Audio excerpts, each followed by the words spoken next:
Hi everyone, it's Genene.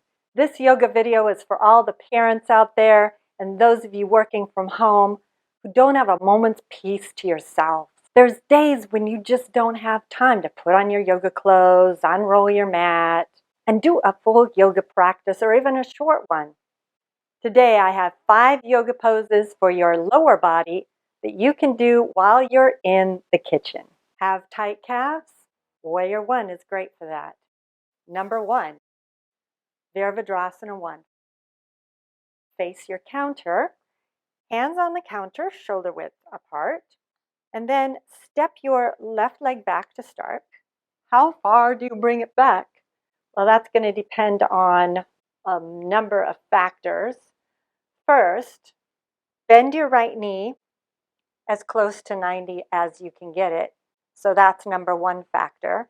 If you're too narrow, you're never going to get your front knee bent any more, but you might be too tight in a bunch of places in your lower body to do that. So play with that. And then keep the right knee bent, but swing the left heel down to the floor so it's turned out about 15 degrees. And the hips point towards your counter. Not that you expect them to be square because your legs are not square. And then where should your heel be? Well, you can be, if you're tighter, you can be heel to heel. If you're more flexible, your right heel can be right in the center of your inner arch of your back foot and turning like so. So then you play with how far back you can bring your leg to do that. And then use the counter to push down and lift up through your chest. And if you find that you're barely holding on to the counter and your shoulders are rolling forward, I wanted to show you what that looked like, then that means that try walking that front foot forward more. It'll be so much easier. The other thing that can happen is that back heel doesn't want to go down because you're so tight. And maybe you need to keep the back heel up and turn the heel right over the ball of the foot and work this stretch first. This is a high lunge before you start spinning the heel down. And then you go to the other side and you're going to hold each of these sides between 30 and 60 seconds. What if you have weak shins?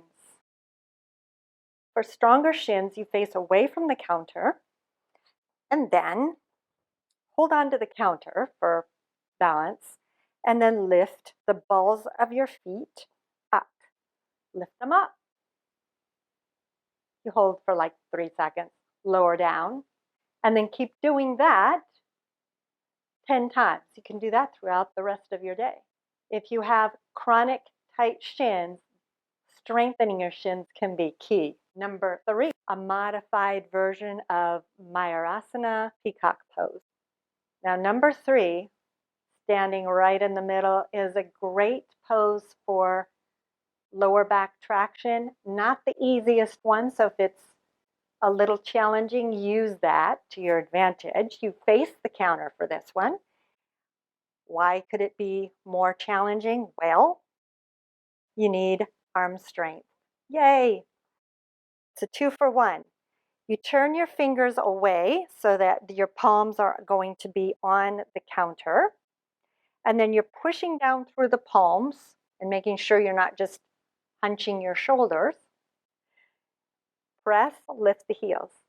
And then keep pressing with the arms until your feet are off the ground and you're putting yourself in traction, your low back. And you breathe and you hold for as long as is appropriate for you.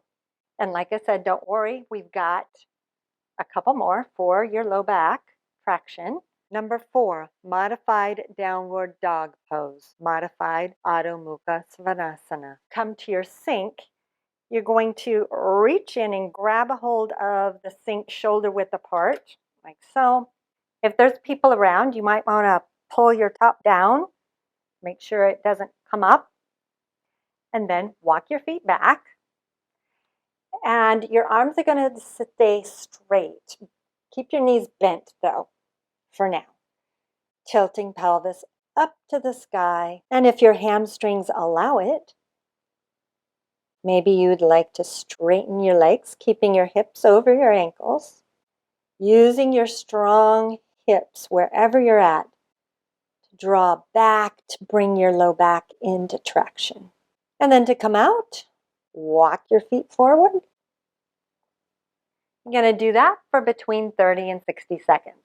Number 5, standing forward bend pose. Uttanasana, using your cupboards.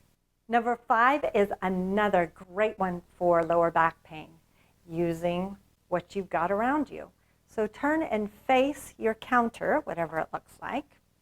And then you're going to use this half wall here to walk down the wall. First, you want to use your lower body to help you. You're going to firm your legs, lift your kneecaps, lift your pelvic floor, pull your low belly in just enough, and then start to bow forwards, tilting the pelvis forwards as you do, and you're going to walk your hands down this half wall just to the point that's right for you. So if your hamstrings are super tight, maybe you're not going all the way down to the floor, and that's fine.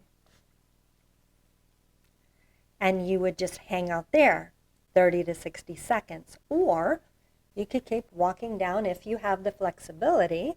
You could even bring your hands to either side of your feet.